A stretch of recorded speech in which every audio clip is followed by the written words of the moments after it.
Notion d'isotopie.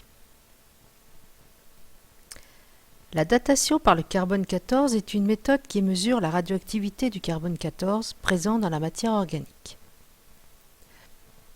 L'atome de carbone le plus abondant est le carbone 12.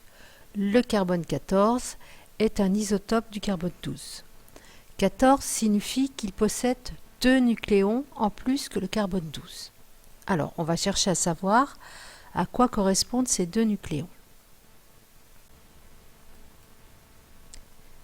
Si ces 2 nucléons sont des protons, dans ce cas, on obtient un atome d'oxygène 14,8 qui n'est pas un isotope du carbone.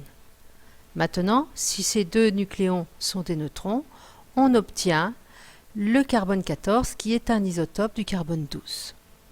Par conséquent, 2 atomes seront isotopes lorsqu'ils auront le même nombre de protons, mais un nombre de neutrons différent.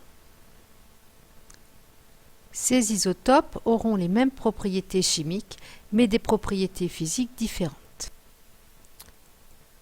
Le nombre d'isotopes et leur proportion diffèrent suivant les atomes, mais généralement, il y en a toujours un qui est beaucoup plus abondant que les autres.